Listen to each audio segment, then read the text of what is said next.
So, all right, we're live. I want to see now if I can go live on the Instagrams. It's not letting me. Yeah, now it is. Now it is. I think we're live on Instagram. Yep, Sweet. it's showing Yep. live. It Okay, just cool. popped on my notifications Oh, goody. because I follow you. All right.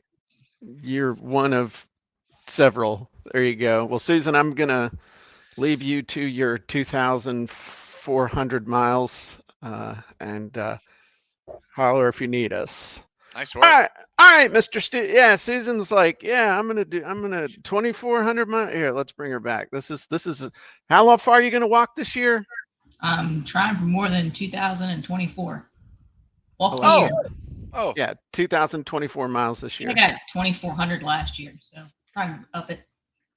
Dang. All right. Well, that's a goal. I'm gonna tell you what, dang. Stu Smith. She's gonna need that real-time mobility video that you're working on. Well, you Uh, know what? yeah. I just did the math here on my handy dandy phone calculator, Yeah. and that's only 5.5 miles a day.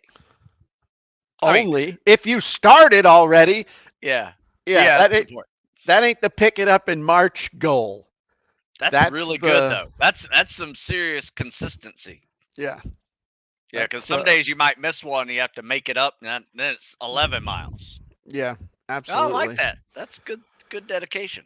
There you go. So I was dedicated this morning. It was like 18 degrees or something outside, and my little Stu Smith workout said ruck 3 miles. I said there ain't no way in hell I'm going out in 18 degrees. So I actually rucked on the treadmill. So I rucked on the treadmill watching YouTube.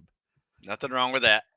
But it's interesting. I can't I can't run as fast or ruck as fast on the treadmill as I can in real life.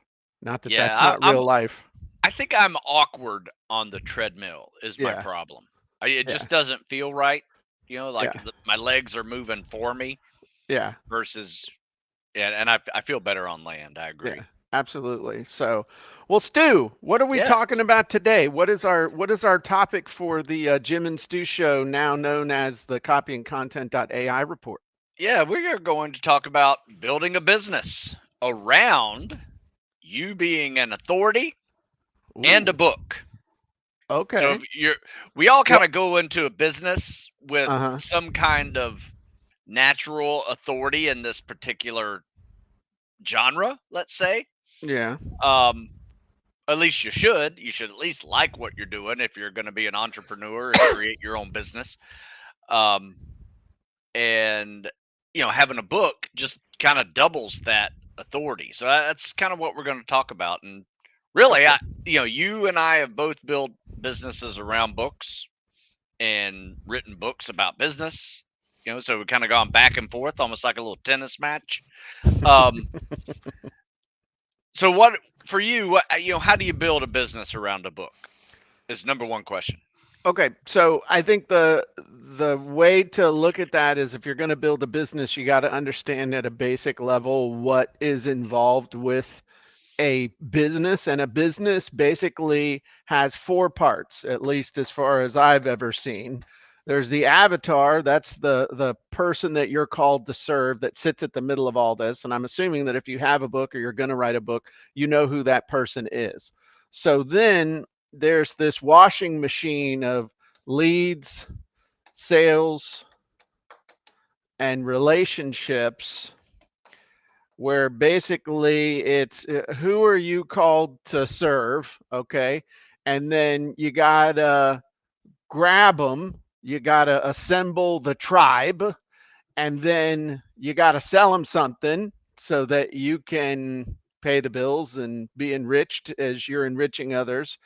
And then you need to build relationships with these people so that they'll buy other stuff, and it turns into this nice little washing machine. So as far as I'm concerned, if you've written a book, you better have had this part dialed in, okay? And so now it's how do we use a book? How are we going to use a book to get leads? How are we going to use a book to get sales? How are we going to use a book to build relationships? That's really the way that we need to look at this, instead of, well, I got to get my funnel set up, and then I got to, which mail gun am I going to use, and Facebook ads and all this other stuff that people start getting down into the minutia, which has its place, but unless you understand the big picture strategy and then the individual tactics. So this is strategy. How do I use a book to get leads? How do I use a book to get sales? How do I use a book to build relationships? And then there are tactics within this. So we should probably talk about some tactics. Yeah. Before we go into the leads, I just want to Mhm. address the avatar importance real quick Okay. before we go there, because I will tell you this. I had a great idea and I had a great avatar idea. And I told you about unfit people don't buy fitness books. Yes. So I had an avatar, and I guess I didn't quite understand my avatar as well as I should have, Hmm. right? Because I wrote this great beginner fitness guide and it didn't sell very well because I realized unfit people don't buy fitness books. Yeah. So Absolutely. so we Absolutely. gotta take a look at just what's a good avatar, Jim, real quick. A really good avatar, real quick, is somebody who has a problem or a desire. Mm, Okay. They know they have it. They really want to solve it or satisfy it. I should zoom in. They know they got it. They really want to solve it or satisfy it. They're actively pursuing it. mm. Okay, and they're willing to pay money, and they're already paying money, preferably. They're already out in the marketplace, already spending money on books, already spending money on stuff. And what you want to do is position your thing in front of them with a better story, a better angle, a better solution. This is where story and all the other stuff comes in. But this is a great avatar, okay? They've got a specific problem or desire. They know they have it, they want it, they actively are pursuing it. They're paying money for it already. And if I had to add one more word, it's an acute problem or an acute desire. Meaning it's not a hangnail and I'm searching for the best deal on band-aids. It's I have a chainsaw injury and I need this stuff fixed now. Yes. Yes. That makes sense. That makes sense. So that's the best. Now we can even go further with what's the best avatar is you can find them and you have a way to communicate with them, either by buying ads, leveraging someone else, so and leveraging what we'll call a maven, or best, you already have them on your email list. But that's another aspect of it. You can find them, you can identify them, you can find them, and you have an opportunity to communicate with them. Yes. That's important too. Now this is like somebody's free. Somebody should write a book about avatars, Stu. Mm, I wonder if anyone might have one of those coming out soon. nice. Okay. Because I tell you, I can't want it for you. No. That's what I discovered. Right. I can't want it for the avatar. Right. Yes.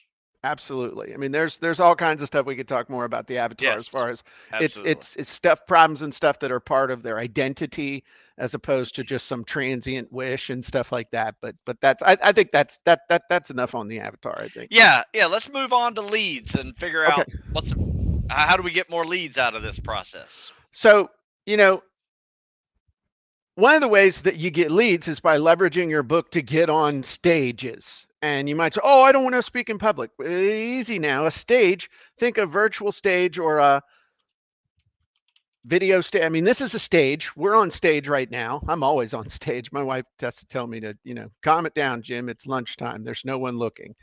But you think about, I was just in Atlanta not too long ago speaking in front of thousands of real estate agents because of my book. My book got me a speaking engagement. Your book can get you on podcasts. It can get you on Facebook Lives. It can get you on physical stages.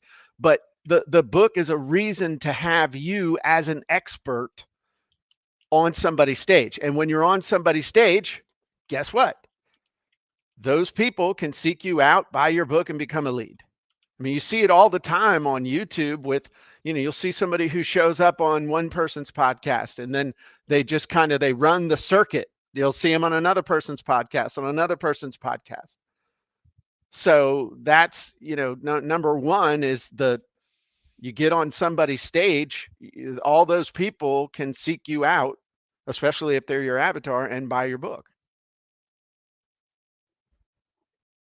Perfect.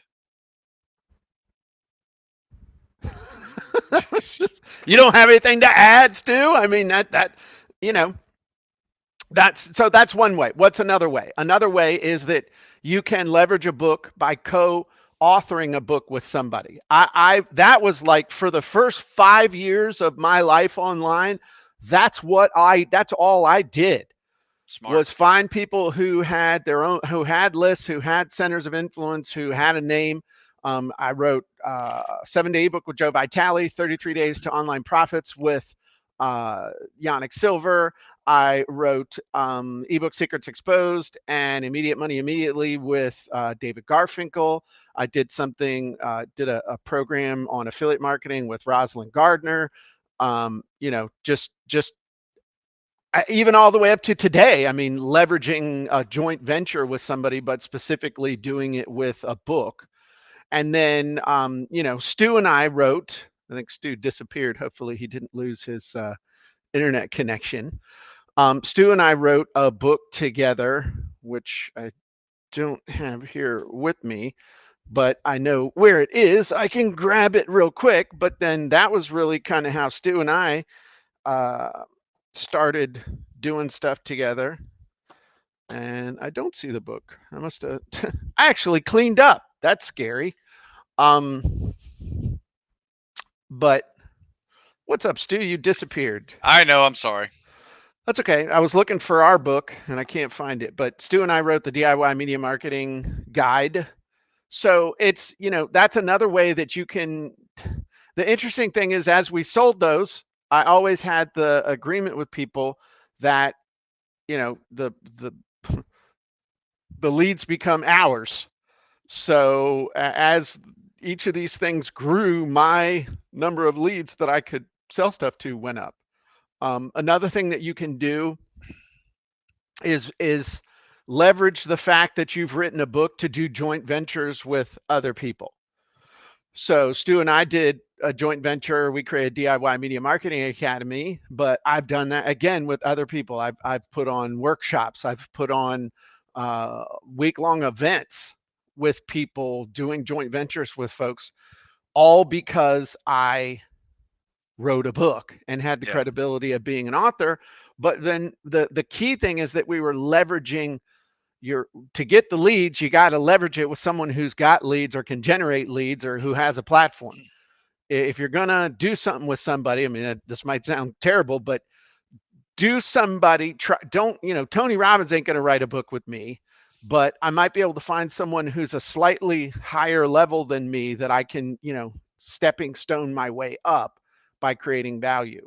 So you don't necessarily want to do a joint venture with someone who has no distribution or who doesn't have a skill or the ability to bring people in. And then the last thing I would tell you, and if you want leads, turn your book into a lead generation tool.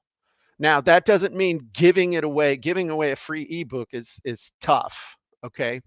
But having a book funnel, and this is a great example, over 100-something thousand copies sold as part of a funnel, where by giving this book away, just asking people to pay shipping and handling, was able to generate over 100,000 leads. That's pretty good. Most people never generate 100,000 leads from a single book. And so by literally turning the book into a lead magnet. And that's hard to get with asking people for their email. Well, and You know, here's the other thing: if sign up for a someone, newsletter. I sure, mean, that's one way to do it, but the way you just did it is well, 10 times easier. the key is somebody paid, well, more effective. It may not be Yeah, easier, but it's more effective. good The point. key though is that everybody had some skin in the game. That's Yeah, the other thing. Someone who pays $10 pays more attention than someone who loads up their hard drive with free PDF files. good point.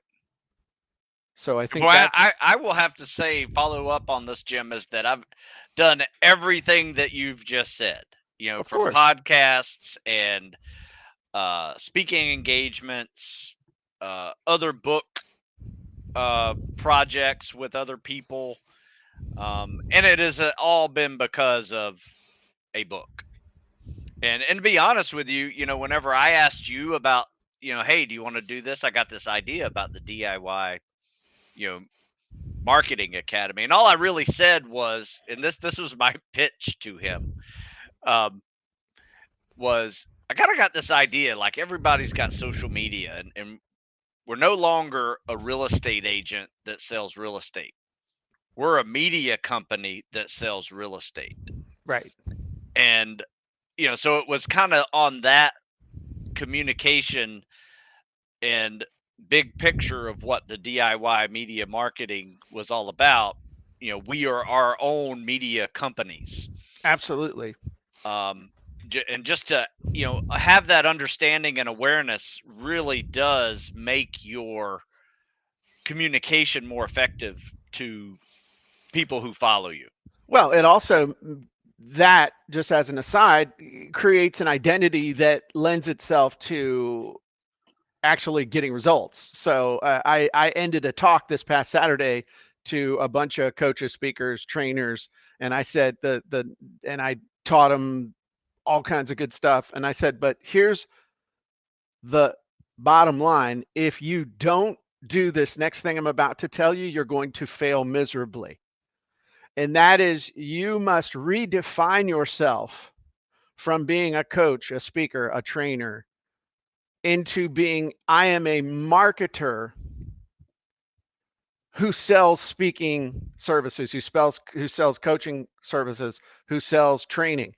If you don't do that, then you are going to see yourself as a speaker who is forced to do marketing against your will, Mm, and you're going to resist it. You have to make that transition. So anyway, that's why we wrote that book. yeah. No, So, yeah. and the thing is that you can also leverage it for regular media. That's something we talked about in our book, which I'm pissed off that I can't find a copy of it. I'm going to entertain the kids. I had it just a minute ago. But the bottom line is that you are a media company that's promoting this stuff, but then media also will seek you out. I've been in the New York Times, I've been in Entrepreneur Magazine, I've been in countless newspapers and other publications around the world. And the only reason for any of that was because of the books that I have written. Absolutely. Absolutely. So, Now, how about this? These books do offer an opportunity to, do interviews with other people's media or even television, radio shows, reporters. How about doing your own interviews with people? so you being interviewed by other people or people interviewing you, or both? Well, that's kind of both, because you can get like-minded people, that, oh, this guy's written a book. I'll be on his podcast, right? Or little Yes. things like that kind of make you an authority in that genre. I've had countless guys on my podcast that were either fitness related or prior military, and we discussed that whole journey. Well, Yeah. the funny thing is, back in the day, we called them teleseminars. Mm. So if you remember, you would get on it. Do you remember teleseminars? Do you remember when you would log into a line and someone else would log in, and then you could, people could ask to unmute, or you had 1,000 people listening in, and you would talk on the phone and ask and answer questions. That was the big mass communication idea. Right. It was the Thursday night teleseminar. It was before podcast. And you think about everything has kind Yeah. of evolved from those teleseminars. All a podcast is a teleseminar that's recorded with some video and stuff. Yeah. All that's all a podcast is. Yeah. Is we Webinar can was the next level. absolutely. Yep. Yep. So I think that interviews are still one of, if not the best ways to share information and prove your expertise, because if you're able to plug in with somebody who's got an audience, them acting as the proxy for their audience can ask you questions on behalf of their audience. And so you've got your expertise tied up in your book, but then their job is to kind of yank it out of you in a way that is useful specifically for their audience. And I think that's an opportunity that people miss, is that they interview somebody, but then the interviews all start sounding the same. Like I even know people who have podcasts, some of them that are really successful, where they're like, look, I only ask the same questions of every single person. Here are the 3 questions that I ask. This is how we do it. And for a few people that works, but for a lot of people, it's like, man, this shit's getting repetitive. Yeah. Because if you're interviewing the people that are doing the same kind of thing over and over and over again, you're going to get the same answers to the same questions if the people know what they're doing. You know what I mean? Yeah. So I think it's important, if you're going to interview, to make sure that you're doing it in a way that gets good information out of people. And if you're going to be interviewed, you should be proactive and help people to interview you better Okay. by providing them a list of here's some typical questions that you might want to ask, or some things you might want to adapt for your audience based on what I know about your audience or your show or something like that. So if you're being interviewed, you want to make sure that the interview turns out well, as opposed to just sounding like everybody else, which can be difficult. Yeah. So, well, tell me this. Is Mhm. there a genie for that? Because I know there is. Yes, there is a genie for that, Stu. Yes, Virginia, there is a Santa Claus. Yes, it's the interview podcast genie. And let me pull it up, and let me show you what that can do. So, by the way, Stu, we're now on our new platform on copyandcontent.ai. Super excited. It's all working just I amazing. know. I was using it the other day. So, interview podcast genie. So we could, we can load our avatar. Hell, we'll do one about like storytelling and stuff. Let's say I'm gonna interview. Let's say you're gonna interview me. Okay. And so I'll be interviewing Jim Edwards, story entrepreneurs, captivate, huge problem, objective. If you were going to interview me on stories, what would be your objective in doing this interview, Stu? My objective would be like, tell me about how you got into the business of teaching business. Okay.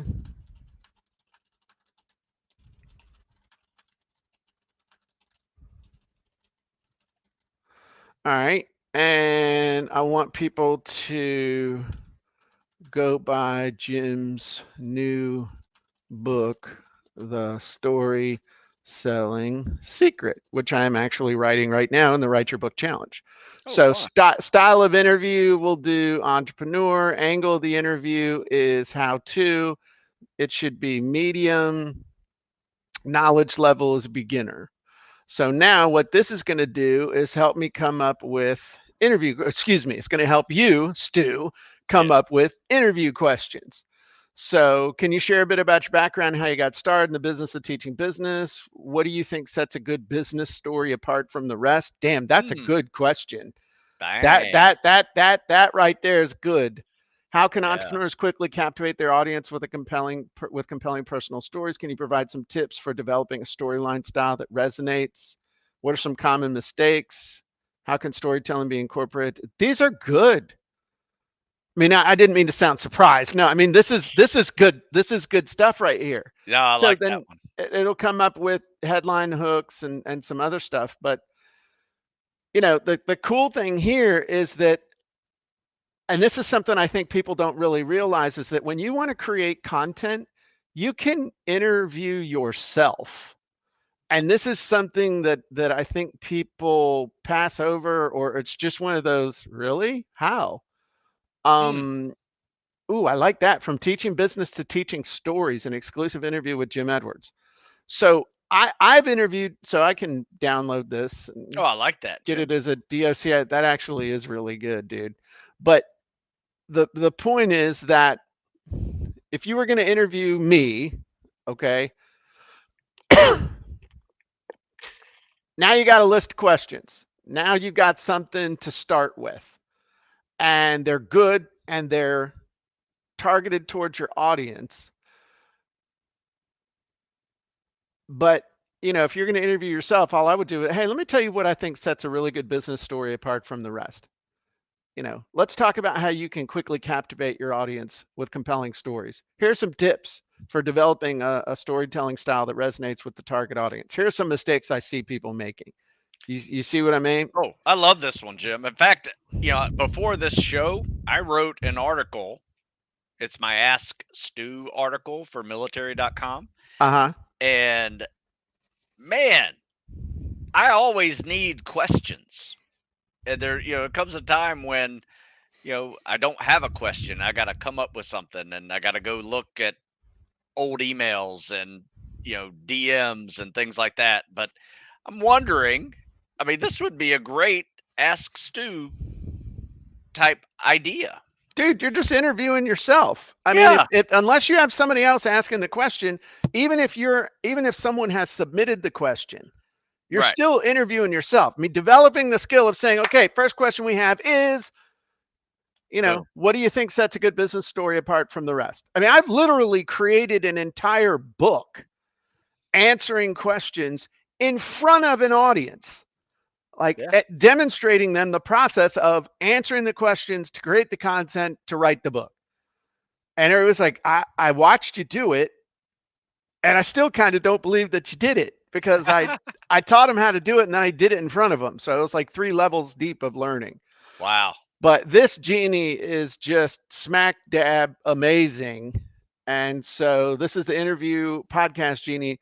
Help you come up with interviews, also help you come up with questions that you can send to people who are going to interview you, which is quite handy, Stu Smith. Yes. Part of my to-do list.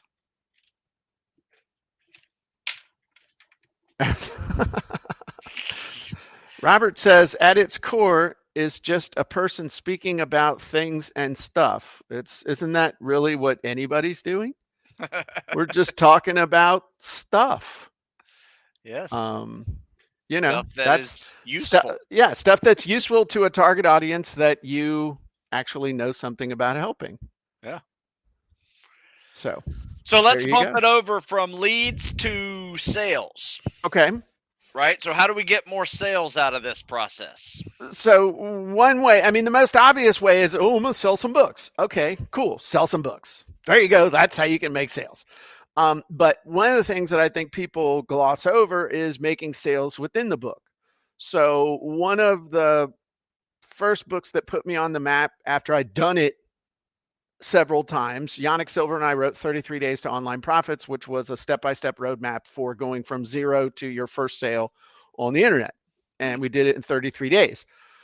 Inside the book, there were tools that we told people about that they would need to use. It's like, if you're going to dig a ditch, you got to buy a shovel. Now, you can buy a shovel, you can buy a backhoe, you can hire somebody, you can do whatever, but at some point you're going to need a tool. So don't feel bad about giving people a list of tools in your book and then telling them about the tools that you use, because people want to know, what tools do you use? They know they're going to have to use a tool. What tool do you use and why do you like it? And if you can recommend it or demonstrate it for me, then a lot of people will buy through your link knowing that you'll get a commission, and they don't care. So that's, one way that I think is underutilized, as long as you do it the right way, is listing tools inside your book. Oh, absolutely. Your own tools and other people's tools. You got to have it introduction, you have to have it in your bio, you have to have it in the conclusion. Yeah. Stu Boom. has a big ass list of all his other stuff. Why? Tons. Because he knows people are going to do it. So another thing that you can do is take your story, or excuse me, well, take your story, take your book, and create a coaching business around it. Because a book is the perfect intro to a coaching offer. Because here's how to do it, and if you want, I'll personally show you how to do it. I mean, that's your whole business model, Stu. That was your business model when I met you, dude. I saw you. I didn't want to buy a book. Dude's got coaching. I'll just hire him. Yeah.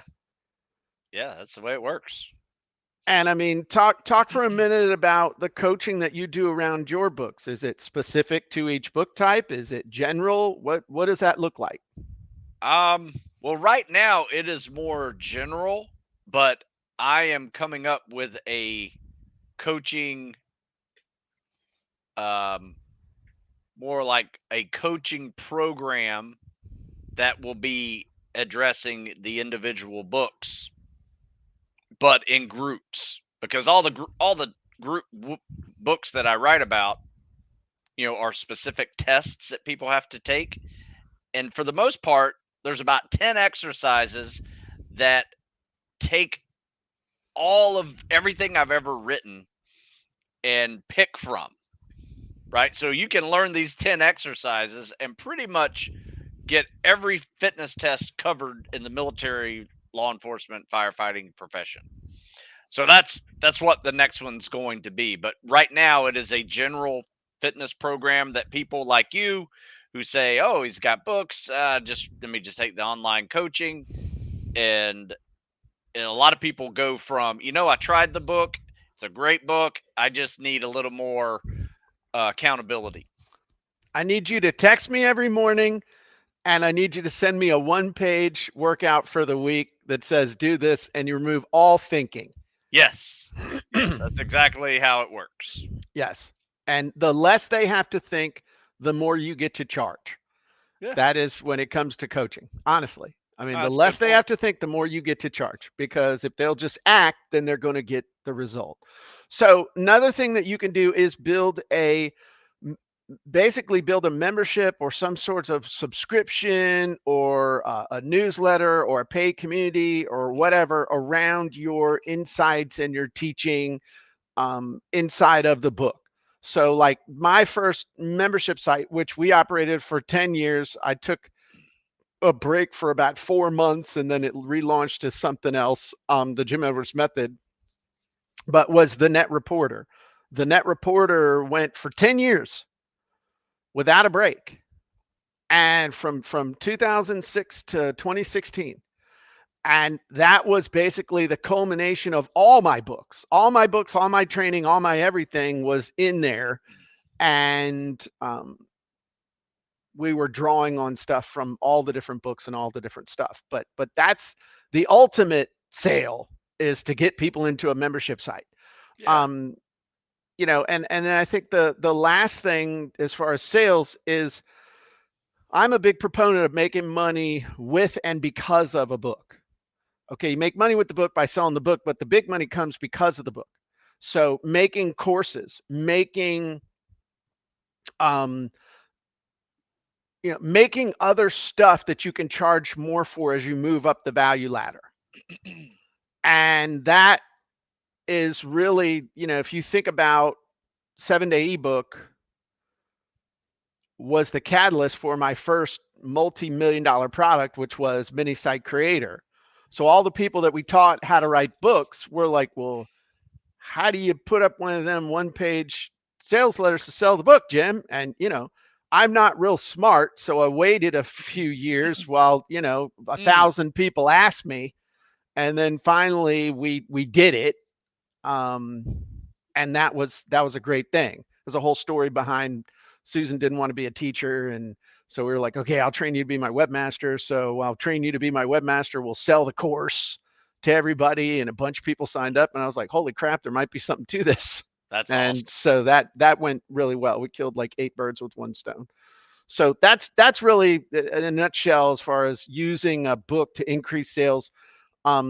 Sales within the book, um, coaching, consulting stuff, building a membership site. I mean, that ultimately is where you want to go. I I would mean, agree. it 100%. is it easier to get 10,000 people to pay you $1,000, or is it easier to get 1,000 people to pay you $100 a month? Yeah. You know what I mean? It's that's the key. Or 10,000 people to pay you $100, or 100 people to pay you. It's better to do a membership site, okay? And then having those products based on the book, because a certain number of people that buy your book will want more. They just like you, they like your stuff, they want to get the results. It's like you said, bought the book, thought the book was great. I need a little something else. Yeah. All right. Let's talk about the other side of the triangle when we talk about relationships. Okay. And why are those important? Well, relationships are important because in the end, the only thing you really own in your business is the relationship with a list of people. The people that give a crap whether you're still breathing or not and can add value to their lives. Everything else can be lost or taken away. Hmm. Okay, the ultimate asset that's why people say, the most valuable thing in my business is my list. That's not true. What they don't understand is your most valuable asset is the relationship you have with the people on the list. So how do we create the relationship with the leads and sales with value, but we build the relationship with continuous value. That's why I've got some people. I see Brad's on here. Brad's been a customer since 2009. Vicky's here. I don't know, Vicky, how long Vicky's been a customer, but I see a bunch of people that are here that have been customers forever. I love it. Is this live or a live replay? I'm alive and Stu's here live and we're doing this live. We're So live. yeah, Facebook user at 10:35 a.m. Yeah, it's live. Um, Huh. and does it matter? Huh. Robert says I bought things from you I haven't even redeemed. I appreciate that. You should use them. Yeah. So here's the thing: creating value, value, adding to your authority, all at the same time. Podcast, newsletter, video series, any of these things that help explore the area of your expertise. It's like you can't, as soon as you're the expert, you're screwed. You need to have a continuous dialogue and learning and stuff. You You know know, where I use this, Jim, is I'll often come up with a new workout or something I'm working on, like, I don't know, like a video with a bunch of stretching in it, right? or or I will do a like a 55 and older program. And some of my perennial favorites that are, just regular customers, I'll say, "Hey, check this out. Let me know what you think. You got any advice on it?" yeah, that's Right? so much better than what you were doing 10 years ago, which was experiment on Jim. Yes. It's like send Jim these workouts and see if he pukes or dies or dislocates something. And the reason I held this up is you talk about 50 and over. My little buddy here is over 50 years old now. Hey, Yeah. Who else has their original teddy bear with his I do head still not. attached? I had a chicken. Yeah. Don't ask why he's got on Mardi Gras beads, though. That's a whole nother story. Um, but I think that's important, is that if you're going to create those relationships, you've got to create that dialogue. You've got to keep wearing your student hat. You've got to keep learning and teaching, otherwise you stagnate, and you're not going to create that value. um Other thing, relationships, you just got to start speaking. If you've written a book or you want to write a book, you have to speak. You have to speak online, you have to speak virtually at a minimum. Okay, this is my stage now. This is Yeah. not this is it. I don't have to try and get 30 or 40 people into a hotel room to be able to conference room to be able to deliver this speech. Okay? It's this is your platform. So you need to treat it as such. Um the other thing as far as the relationships is basically to keep developing new training programs that expand on the ideas. So as your customers grow, you have to help them grow. And that's the difference between a lot of people who are in business to sell a product. I'm in business to help my avatar grow. So when I develop leads and I make sales, I'm not developing leads to make sales. I'm developing leads to get a customer for life who will buy from me over and over and over. But in order for them to buy from me over and over and over, I have to keep learning, growing, and then I have to create stuff for them to buy. So a book is a snapshot in time. Yep. So do I know more than I did when I wrote this book? Absolutely. I know a lot more now than I did when I wrote this book. And That's think why how we're technology's evolved since you've written that book. absolutely, Yep. including AI. That's why Yeah. we're coming out with copywritingsecrets.ai. Um, that's all that stuff has changed. I know people, and you know people, Stu, that are basically stuck on the. It's like if life was a superhighway, these people are now in a Florida rest stop. Yeah, they took an exit. They took an exit. They stopped at the rest stop. It's They're nice. not. It's nice here. Let's stay Yeah, here for a while. yeah. The problem is if you don't grow and you don't evolve, what are you doing? You're dying. Yeah, you're dying. So you got to grow and evolve. And the cool thing is though, by doing that and talking about being authentic, how are you an authentic in business with this model? Okay.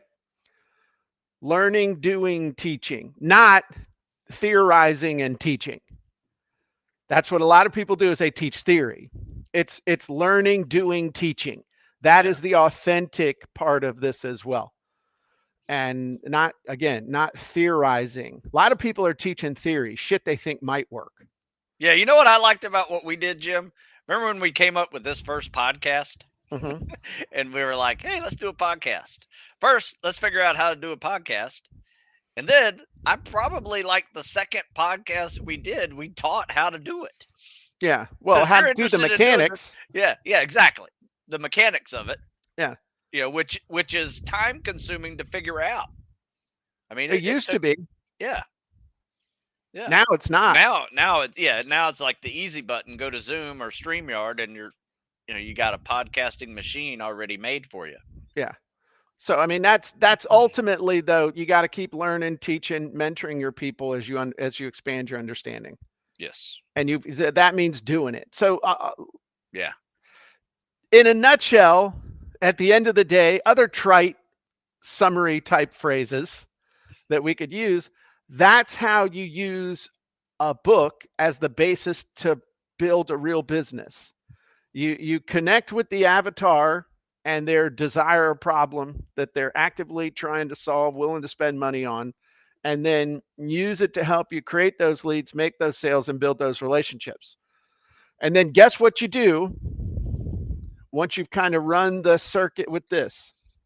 Come out with part 2. You write another one. That's right. Yeah. Absolutely. So, Yeah, like this is a fall and winter lift cycle. uh-huh. This is a fall cycle. Right? I got like snapshots in time. This is what I did fall of 1919 or 20. What, 1919? How old are you? Yeah, 2019. And then I don't know. I got to thinking, it was funny because I did a newsletter today and I was getting people, who maybe have failed off of the New Year's resolution. Uh-huh. That was kind of the target of this newsletter. You mean And everybody? yeah. And I said, if you need a little extra help, consider online coaching. Nice. Because I've been doing this since the 1900s and went back when we had dial up. That's funny. I've been doing this since the 1900s. I'm going to steal that line. I've been doing this since way back before the turn of the century. Yes. So that's the title of my newsletter. You'll get it. I You'll like get it today. I like it. I like it. I like it. I like that a lot, actually. Yeah. And I think that's one of the things that we all, I mean, I can tell you as a customer of yours, I would like to hear more of your stories. I would like to hear more stories of like, I just love hearing your stories. I like hearing about you playing football and when you were a little, junior frogman, you used to show the pictures of yourself jumping in the pool with your long surfer hair. You had that 70s hair Oh working. yeah, Um, but like just talk you should share more stories. yeah, you're You've right. got fans out there that would love to hear more stories like when you were at the Naval Academy, more Yeah, stories about, being in the SEAL teams, more stories about when you were teaching at the Naval Academy. Those are all things that I think I don't see you talking as much about. I don't see a lot of people talk. People are like, nobody cares about my stories or stuff like that. But in the end, and that's going to be in my new book that I'm writing on. Um, no, that's a that's the great only thing that idea. separates us. That's a great idea because just like you said in earlier in this show, was like a snapshot in time. Think about how many stories you have of that snapshot in time throughout your journey, Yeah. right? You got more than one story, Well, you know? yeah, and a story can carry many different meanings and be used in many different contexts as Yeah. well. Yeah. Like I've always wanted to hear like you reference sometimes that story about you were the reason why you really not real big and hip on spending a bunch of time on ships is because you were on a little raft in the middle of the Mediterranean waiting for a sub to show up and you're like, crap, where is this cat? Yeah. That is I true, would Jim. I I, do. If there is a fear, it is lost at sea. okay. That is a legit fear of mine, to be lost at sea. So Okay. But see how you could weave that into so many different things. yeah, Like if you're feeling like you're adrift at sea in your fitness mm, journey, you mm, see how I would tie that in, But the that's cool thing is meant. that I can help you do that. Yeah, that's good. Um, somebody asked, is a story attracting all disc styles or only some?